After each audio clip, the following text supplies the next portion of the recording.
హాయర్స్ welcome to our channel. Operation కగార్‌ని ఆపాలని మావోయిస్టులతో శాంతి చర్చలకు రావాలని చెప్పేసి నారాయణమూర్తి గారైతే డిమాండ్ చేయడం జరిగింది. సో, ఇవాళ ఒక మహాధర్నా జరిగింది. ఈ మహాధర్నాలో ఆయన మాట్లాడుతూ మావోయిస్టుల పైన ఎన్‌కౌంటర్‌లు సబబు కాదు. వాళ్ళతో శాంతి చర్చలు జరిపి ఈ ఆపరేషన్ కగార్‌ని ఆపాలని చెప్పేసి కూడా ఆయన మరోసారి పిలుపునిచ్చారు. అంతకుముందు ఒక ఈవెంట్‌లో కూడా ఆయన ఇదే విధమైన కామెంట్స్ అయితే చేయడం జరిగింది. అంటే మనకు తెలుసు ఆపరేషన్ కగర్‌ని BJP government central government operation Kagar పేరుతో మావోయిస్టుల పైన ఎన్‌కౌంటర్‌లు జరుగుతున్నాయి. గత 2, 3 నెలల నుంచి కూడా ఛత్తీస్‌గఢ్ అడవుల్లో, ఈ కర్రెగుట్ట ప్రాంతాల్లో, తెలంగాణ, ఆహ్, ఛత్తీస్‌గఢ్, మహారాష్ట్ర ఈ అడవుల్లో చాలా మంది మావోయిస్టుల పైన ఎన్‌కౌంటర్‌లు జరుగుతున్నాయి. అంటే 2026 మార్చి 30 కల్లా నక్సల్ ముక్త భారత్‌గా తీర్చిదిద్దడమే ఈ ఆపరేషన్ కగర్ లక్ష్యం అంటూ అమిత్ షా గారు కూడా ప్రకటించేశారు. సో, ఒక్క నక్సలైట్ కూడా ఉండకూడదు దేశంలో అని చెప్పేసి కూడా ఆయన ఈ ఆపరేషన్ కగర్‌ని స్టార్ట్ చేసి, ఆ దిశగా మొత్తం కేంద్ర బలగాల్ని రంగంలోకి దించి, అడవుల్లో వాళ్ళని మోహరించి, ఈ మొత్తం మావోయిస్టులు ఎక్కడెక్కడ ఉన్నారో వాళ్ళని వెతికి పట్టుకొని కాల్చేసే ఒక ప్రయత్నం అయితే చేస్తున్నారు. ఆ రకంగా చాలా ఎన్‌కౌంటర్‌లయితే గత కొంతకాలం నుంచి కూడా చూస్తున్నాం జరుగుతూ వస్తున్నది. ప్రతి ఎన్‌కౌంటర్ అప్పుడు ఒక 20-30 మంది మావోయిస్టులు చనిపోతున్నట్లుగా కూడా వార్తలొస్తున్నాయి. అందులో కీలక నేతలు కూడా రీసెంట్ టైమ్‌లో చనిపోవడం మనం చూస్తాం. నంబాల కేశవరావు గారు, సుధాకర్ గారు, హడెల్లి గారు ఇలా చాలా మంది కీలక నేతలు కూడా చనిపోయారు. ఇది మావోయిస్ట్ మూవ్‌మెంట్‌కే పెద్ద దెబ్బ అని కూడా చాలా మంది విశ్లేషకులైతే అభిప్రాయపడుతున్నారు. సో, ఈ లెక్కను చూసుకుంటే మళ్ళీ మావోయిస్టులు అనే వాళ్ళే లేకుండా పోతారని చెప్పేసి కూడా అభిప్రాయపడుతున్నారు. ఎందుకంటే కీలక నేతలు పోయినప్పుడు మళ్ళీ నాయకత్వం పుట్టుకురాదు. సో, ఈ కీలక నాయకులుగా వీళ్ళు మారడానికే చాలా సంవత్సరాలు పడతాది. మళ్ళీ యువ నాయకులు ఎవరైతే ఉన్నారో వీళ్ళు ఆహ్, సీనియారిటీ సంపాదించి మావోయిస్ట్‌లో కీలక నేతలుగా ఎదగడానికి చాలా టైం పడుతుంది. సో, ఆలోపే ఈ మొత్తం ఎన్‌కౌంటర్‌లు జరిగి వీళ్ళు లేకుండా పోయే అవకాశం కూడా ఉంది. సో, ఈ లెక్కను చూసుకుంటే మరి ఏదైతే టార్గెట్ పెట్టుకున్నారో 2026 మార్చ్ కల్లా నక్సల్ ముక్త భారత్‌గా మారే అవకాశం ఉందని కూడా చాలా మందైతే అభిప్రాయపడుతున్నారు. సో, ఈ నేపథ్యంలోనే అటు ప్రజా సంఘాలు అండ్ మావోయిస్టులు శాంతి చర్చలకు రావాలని జెప్పేసి కూడా కోరుతున్నారు. సో, మావోయిస్టులు అంతకుముందు కూడా 2 సార్లు లేఖలు రిలీజ్ చేశారు. శాంతి ఒప్పందానికి మేము రెడీ. మాతో ఒక్కసారి శాంతి చర్చలు జరపాలని జెప్పేసి కూడా వాళ్ళు కోరారు. కాకపోతే దీన్ని ఏమాత్రం కూడా సెంట్రల్ గవర్నమెంట్ పట్టించుకోలేదు. ఇక్కడ బండి సంజయ్ గారు కూడా చర్చలంటూ ఉండవు. ఆహ్, ఇది కంటిన్యూ అవుతుందని జెప్పేసి కూడా ఆయన కూడా మాట్లాడడం చూసాం. అయితే దీనిపైన ప్రజా సంఘాలు ఆగ్రహం వ్యక్తం చేశాయి. ధర్నాలు నిర్వహించారు. పలు మీటింగ్‌లు ఏర్పాటు చేస్తున్నారు. రౌండ్ టేబుల్ సమావేశాలు ఏర్పాటు చేస్తున్నారు. పెద్ద ఎత్తున దీన్ని తీసుకెళ్ళి ఆహ్, దీన్ని ఆపాలని జెప్పేసి వాళ్ళు డిమాండ్ చేయడం కూడా చూస్తూ ఉన్నాం. సో, ఇవాళ కూడా ఇందిరా పార్క్ దగ్గర ధర్నా చౌక్‌లో ఒక మహాధర్నా జరిగింది. సో, ఇక్కడ నారాయణమూర్తి గారు, ఎమ్మెల్సీ కోదండరామ్ గారు, పలు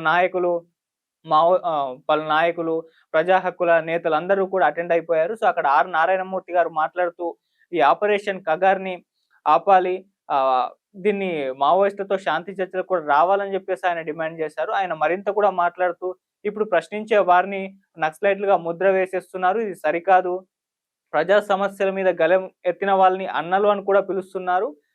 తప్పులు చేసిన వారి పట్ల మౌనంగా ఉన్న వాళ్ళని మాత్రం ఏమనట్లేదు. అంటే అడిగినవాడు నక్సలైటు, అడగనివాడు ఆల్ రైట్ అంటూ ఒక డైలాగ్ కూడా విసిరేశాడు. ఇది ఏమాత్రం సరికాదు. సో, మావోయిస్టుల పైన ఎన్‌కౌంటర్‌లు ఏవైతే జరుగుతున్నాయో వాటిని మీరు ఆపాలి. సో, వాళ్ళతో శాంతి చర్చలకు రావాలి అని చెప్పేసి మరోసారి ఆయన డిమాండ్ చేయడం జరిగింది. సో, ఇక్కడ ఎమ్మెల్సీ కోదండరామ్ గారు కూడా మాట్లాడుతూ దీన్ని ఆపాల్సిన అవసరం ఉంది. ఇక్కడ ఈ ఎన్‌కౌంటర్‌లలో ఆదివాసులు ఎక్కువగా నష్టపోతున్నారు. మొత్తం అటవీ సంపదని కార్పొరేట్‌లకు దానం చేసేస్తున్నారు. అదానికి, అంబానీకి అప్పజెప్పేస్తున్నారు.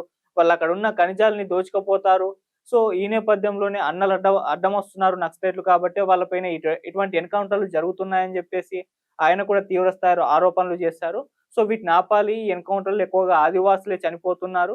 సో, ఇది ఆపాల్సిన అవసరం ఉంది. శాంతి చర్చలకు కేంద్రం రావాల్సిన అవసరం ఉందని కూడా ఆయన మాట్లాడడం జరిగింది. అలా చాలామంది ఆహ్, ప్రజా హక్కుల నేతలు ఇలా నాయకులు మాట్లాడి దీన్ని ఆపాలని జెప్పేసి డిమాండ్ చేస్తున్నారు. కాకపోతే ఇలా డిమాండ్‌లు మరి కేంద్ర ప్రభుత్వం ఏ విధంగా చూస్తుందని చూడాలి. ఎందుకంటే అంతకుముందు కూడా ఈవెన్ పొలిటికల్ లీడర్స్ కూడా కేసీఆర్ గారు కూడా వరంగల్‌లో సభలో మాట్లాడుతూ ఇది ప్రజాస్వామ్యం అనిపించుకోదు. మావోయిస్టుల పైన ఎన్‌కౌంటర్‌లనేవి ఆపరేషన్ కగార్ అనేది ఏమాత్రం సరికాదు. దాన్ని ఆపాలి అని జెప్పేసి కేసీఆర్ గారు కూడా బహిరంగ సభలో అంతమంది ముందు కూడా ఆయన ఒక పిలుపునిచ్చారు. ఆ తర్వాత రేవంత్ రెడ్డి గారు కూడా మాట్లాడారు. ఇది ఆపాల్సిన అవసరం ఉందని జెప్పేసి ఆయన కూడా కోరారు. సో, ఈ విధంగా నాయకులు కూడా పెద్ద ఎత్తున దీన్ని విమర్శిస్తున్నప్పటికీ అక్కడ సెంట్రల్ గవర్నమెంట్ దీన్ని అసలు ఆపేసే ప్రయత్నం గానివ్వండి, ఆ ఆలోచనని కూడా తీసుకోవట్లేదని జెప్పేసి కూడా వాళ్ళు వాపోతున్నారు. సో, వాళ్ళ ఏదైతే నిర్ణయం తీసుకున్నారో 2026 మార్చి 30 కల్లా నక్సల్ ముక్త భారత్‌గా చేయడంని ఏదైతే నిర్ణయం తీసుకున్నారో, ఆ దిశగానే వాళ్ళు అడుగులు వేస్తున్నారు గానీ, శాంతి చర్చలకు గానివ్వండి, లేకుంటే ఆహ్, వీళ్ళతో శాంతి చర్చలకు గానివ్వండి, లేకుంటే నక్సలైట్‌ల పైన ఎన్‌కౌంటర్‌లు గానివ్వండి, వీటిని ఆపేసే ఉద్దేశ్యమే వాళ్ళకి లేదు అని జెప్పేసి కూడా పౌర సంఘాలు పెద్ద ఎత్తున వాళ్ళైతే విమర్శలు చేయడం చూస్తున్నాం. సో, మరి ఇది ఆగుతుందా ఆపరేషన్ కగర్ లేదా అనేది ఒక పెద్ద చర్చకైతే దారితీస్తుంది. సో, ఒక వైపున బీజేపీ అయితే ఏమాత్రం కూడా దీన్ని పట్టించుకోనట్టుగానే కనిపిస్తుంది. అది బండి సంజయ్ గారి వ్యాఖ్యల్లోనే అర్థమైపోయిందని కూడా వాళ్ళు అభిప్రాయపడుతున్నారు. మరి ఎంత పెద్ద ఎత్తున డిమాండ్స్ వచ్చినప్పటికి కూడా కేంద్ర ప్రభుత్వం పట్టించుకోకపోవడం అనేది ఇది ఏ మేరకు ప్రజాస్వామ్యం అనిపించుకుంటుంది అని చెప్పేసి కూడా క్వెషన్స్ అయితే రైజ్ అవుతున్నాయి.